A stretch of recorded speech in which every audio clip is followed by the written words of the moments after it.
দর্শক, এই মুহূর্তে মাইলস্টোন স্কুলের সামনে আছেন সহকর্মী আফজাল হোসেন। যুক্ত হচ্ছি তার সাথে। আফজাল, 6 দফা দাবিতে স্কুলের শিক্ষার্থীদের কর্মসূচি সহ আজকের সার্বিক পরিস্থিতি কেমন দেখছেন, জানাবেন আমাদের।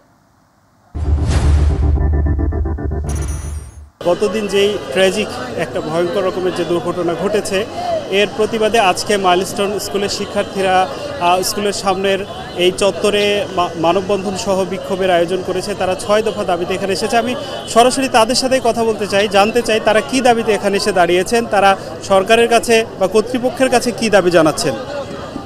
আসলে আমাদের এখানে 6টি স্পষ্ট করে দাবি দেওয়া হয়েছে। নিহতদের সঠিক নাম ও তথ্য প্রকাশ করতে হবে। দ্বিতীয়ত, আহতদের সম্পূর্ণ ও নির্ভুল তালিকা প্রকাশ করতে হবে। তৃতীয়ত, শিক্ষকদের ও আমাদের ছাত্র ভাইদের গায়ে সেনাবাহিনীর সদস্যদের হাত তোলা হয়েছে। এই জঘন্য ঘটনার জন্য জনসম্মুখে নিঃস্বার্থ ক্ষমা চাইতে হবে। নিহত প্রতিটি শিক্ষার্থীদের পরিবারকে বিমান বাহিনীর পক্ষ থেকে ক্ষতিপূরণ দিতে হবে। আর 5-এ রয়েছে বিমান বাহিনীর ব্যবহৃত ঝুঁকিপূর্ণ ও পুরনো প্লেনগুলো বাতিল করে আধুনিক প্লেন চালু করতে হবে। এরপর আমাদের সর্বশেষ দাবি, বিমান বাহিনীর প্রশিক্ষণ পদ্ধতি ও প্রশিক্ষণ কেন্দ্র পরিবর্তন করে আরও মানবিক ও নিরাপত্তা ব্যবস্থা চালু করতে হবে। এই দাবিগুলো নিয়েই আজকে আমাদের অহিংস কিন্তু আপসহীন প্রতিবাদ আন্দোলন। আপনি একটু বলবেন যে বর্তমানে পরিবারগুলোর কি অবস্থা, আপনাদের অনুভূতিগুলো কেমন লাগছে? আমি ওই টাইমে ওইখানেই ছিলাম, তো যা দেখেছি তা বলার মতো না। এত হাহাকার চলছিল। গার্জিয়ানরা, আমাদের ভাই বোনরা যারা হোস্টেলে ছিল, এছাড়াও যারা ছিল তারা তাদের ভাই বোন ছেলেদেরকে এমনভাবে খুঁজছিল, খুবই খারাপ অবস্থা ছিল। আমি নিজের ভাষায় প্রকাশ করতে পারবো না, এত খারাপ ছিল। এমন আমি নিজেও দেখেছি কিছু কিছু স্টুডেন্টরা যারা বের হয়েছিল তারা দগ্ধ অবস্থায় ছিল, কারো চুল পড়ে গেছে, কারো শরীরে কাপড় নেই, খুবই খারাপ অবস্থা ছিল, বলার মতো নাই। সবাই এত ছোট বয়সের, ওদের উপর এরকম একটাই হবে আমরা এটা আশা করতে পারিনি। জি, যেমনটি শুনছিলেন সহপাঠীরাও তাদের অনুভূতির কথা জানাচ্ছেন। আমি একটু আরও জানতে চাইব, আপনি এই দাবিগুলোর কথা বললেন, আপনার পরিবারের সাথে কালকে পরিস্থিতিগুলো দেখেছেন, তখন কেমন লাগছিল, অনুভূতিগুলো একটু? আসলে আমি 5 নম্বর বিল্ডিংয়ে ছিলাম, যেটা হায়দার আলী বিল্ডিংয়ের একদম সামনে। যখন আমরা দেখছি যে আমাদের ছোট ভাই বোনদের বিল্ডিংয়ে মানে প্লেনটা পড়ছে অ্যান্ড এত আগুন ছিল, তারপর আমরা আমাদের ফ্লোরে নীলিমা মিস ছিলেন, আমাদের নিমি মিস, আমাদের FM, ওনারা সবাই ওইখানে চিৎকার দিয়ে কান্নাকাটি করতেছিল যে বাচ্চাদের কি হবে। একদম ছুটির সময় ছিল, বাচ্চাগুলো বেরও হতে পারে নাই। একটু পর হলে বাচ্চাগুলো বের হতে পারতো। সব বাচ্চাগুলো একদম ক্লাসরুমে আটকা পড়েছিল, কেউ বেরও হইতে পারে নাই, কেউ বাঁচতেও পারে নাই। বড়দের বিল্ডিংয়ে পড়লে না হয় ওনারা বাঁচতে পারতো, কিন্তু ছোটরা ওরা বুঝতেও পারে নাই যে কেমনে ওরা বের হবে, কি করে বের হবে। এর জন্য ওদের আরও বেশি মানে ওরা অনেক বেশি দগ্ধ হয়েছে, যেটা বলার মতো না। জি, এখানে আরও কিছু শিক্ষার্থী আছে যারা এখানে আন্দোলন করছে, বিভিন্ন রকমের দাবি দেওয়া জানাচ্ছে। এখানে দেখুন তারা বিভিন্ন কিছু লিখেছে, লাশের নিরাপত্তা চাই, লাশের রাজনীতি বন্ধ হোক, তারপরে নেভার, এখানে বিভিন্ন রকমের স্লোগান লিখছেন। তারা দাবি জানাচ্ছেন যেন ভবিষ্যতে এরকম মর্মান্তিক ঘটনা না ঘটে। লাইভে যুক্ত আছি, আপনি একটু বলবেন আপনাদের গতকালকে যখন শুনলেন এই পরিস্থিতি, পরিবারগুলোর হাহাকার, বাচ্চাগুলোর লাশ, এই পরিস্থিতি দেখে কেমন লাগছিল, কি বুঝছিলেন, অনুভূতিটা একটু বলুন। ভাই, যখন ছোট বাচ্চারা বলছিল ভাই আমাদের বাঁচাও, তখন অনুভূতিটা আসলে প্রকাশ করার মতো না ভাই। এত খারাপ পরিস্থিতি কখনো আমার নিজের চোখে দেখিনি। অনেক খারাপ। অনেক পরিবার তো দাফন করার মতো লাশটা খুঁজে পাচ্ছে না এখন। অনেক পরিবার দাফন করার মতো লাশ খুঁজে পাচ্ছে না এখনো। এই ইন্টারভিউয়ে জবাব থাকবে। আমরা এটা পরে বলবো, এই স্টেটমেন্টটা আমরা পরে দেই,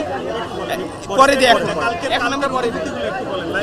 ভাই দেখেন, আমাদের এত ভাই বোন মারা গেছে, অনুভূতি বলতে আমাদের আর কি থাকতে পারে। আমরা লিটারেলি ভাই পাথর হয়ে গেছি, বিষয়টা বুঝতে পারছেন?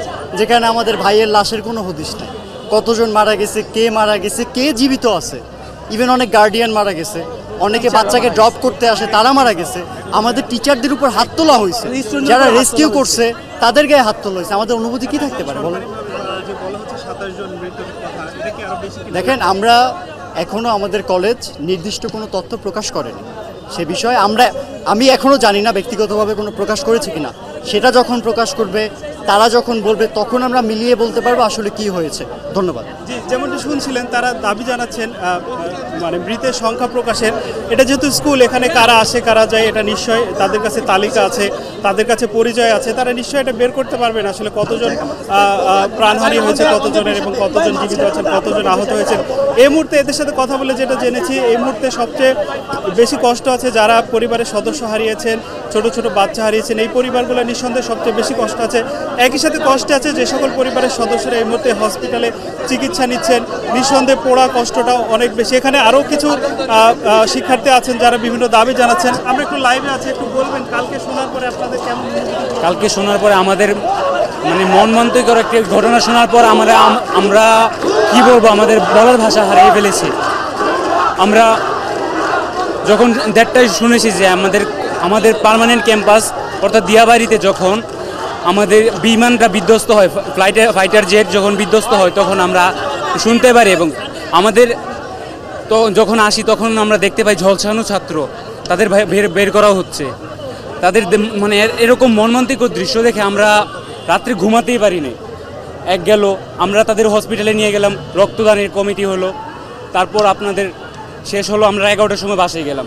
3টার সময় আমরা আবার লাইভের মাধ্যমে শুনতে পারি যে আমাদের মেয়েদের ক্যাম্পাস থেকে মানে মেয়েদের হোস্টেল থেকে আপনার ভিডিও করে মানে লাইভে আসা হয় যে তারা বালতি বালতি করে আপনার হাড্ডি বা কিছু নিয়ে যাচ্ছে, নিয়ে আপনার অ্যাম্বুলেন্সে ঢুকিয়ে তারা নিয়ে যাচ্ছে। কিন্তু আমরা এই খবর শুনে তাড়াতাড়ি আমরা চলে আসি, বিভিন্ন কর্মকর্তারা তারা আমরা আসি অ্যাম্বুলেন্সকে আটকাতে চাই। অনেক বড় অ্যাম্বুলেন্স ছিল, তারা অ্যাম্বুলেন্স আমাদের দেখে ঘুরিয়ে অন্য দিক দিয়ে চলে যায়, আমরা তাদের আটকাতে পারিনি। আমাদের একটা কথা যে কাজটা মানে যে উদ্ধার কাজটা 10:30টার সময় শেষ হয়ে যাওয়ার কথা, সেটা তখন শেষ না হয়ে আপনার 2:30টার সময় আবার এটা কি আমরা কি দেখলাম? এটা তাহলে কি আসলে মৃত্যুর সংখ্যা কি 29 বা 27 যেটা নিউজ চ্যানেল আসছে, না আরও বেশি? এটা আমরা জানতে চাই। আমরা আমাদের ছোট ভাইরা যারা ছোট বোনেরা যারা মারা গেছে তাদের সুষ্ঠু এবং সুন্দর জানাজা এবং তাদের দাফনের ব্যবস্থা চাই। আমি একটু আপনার থেকে জানতে চাইবো, আপনি জানেন যে একজন শিক্ষিকা বাচ্চাদের উদ্ধার করার সময় প্রাণহানি হয়েছে, শিক্ষিকার উদ্দেশ্যে বা এরকম শিক্ষক যারা আছেন, আমি দেখলাম গণিতের শিক্ষক আহত হয়েছেন বাচ্চাদের উদ্ধারের সময়, এই শিক্ষকদের উদ্দেশ্যে দু একটা লাইন। আসলে যিনি আমাদের শিক্ষক ছিলেন মেহেরিন মিস, উনি আমাদের এই প্রাইমারি সেকশনের কোঅর্ডিনেটর ছিল। যখন ওনার পুরো শরীর আগুনে পুড়ে যায় তখন উনি দেখতে পেল যে উনি যদি নিজেকে বাঁচিয়ে ওইখান থেকে চলে আসে তাহলে অনেকগুলো এখানে বাচ্চা এই স্পটে মারা যেতে পারে। এই জন্য উনি তা না করে নিজের জীবন বাজি রেখে তিনি 15 থেকে 20 জন স্টুডেন্টকে বের করার ব্যবস্থা করে দিয়েছিল এবং যাদেরকে বের করে দিয়েছিল তারা এখন আহত অবস্থায় আছে এবং চিকিৎসাধীন। তাদেরকে উনি বের করে দেওয়ার পরে উনি নিজে দগ্ধ হয়ে যায় পুরোপুরিভাবে, ওনাকে লাইফ সাপোর্টে গতকাল রাখা যায়। এখন আপনারা জানেন যে উনি মারা গেছে। আসলে উনি শিক্ষিকা হিসেবে যে আত্মত্যাগ করেছেন তা ইতিহাসে বিরল। তিনি অ্যাজ এ শিক্ষিকা বলেন, অ্যাজ এ মা বলেন, যাই বলেন, শিক্ষক যে আজকে আমাদের কাছে যে একটা কৃতি রেখে গেছেন, তিনি নিজের জীবন বাজি রেখে তার স্টুডেন্টদেরকে বাঁচিয়ে গেছেন, তা ইতিহাসে বিরল। এবং আমি তার জন্য আল্লাহ তাআলার কাছে দোয়া করি, আল্লাহ তাআলা যেন তাকে জান্নাতুল ফেরদৌস নসিব করেন। যেমনটি শুনছিলেন কালকের ঘটনার পর থেকে এখন এখানে অনেকগুলো শিক্ষার্থী জড়ো হয়েছেন, তারা এখানে বিক্ষোভ জানাচ্ছেন, বিভিন্ন দাবি জানাচ্ছেন। এই ছিল এখন আমার কাছে সব শেষ, এর পরের সংবাদে আরও বিস্তারিত জানাতে পারবো। ধন্যবাদ। আচ্ছা আমরা আরেকটু দেখাতে চাই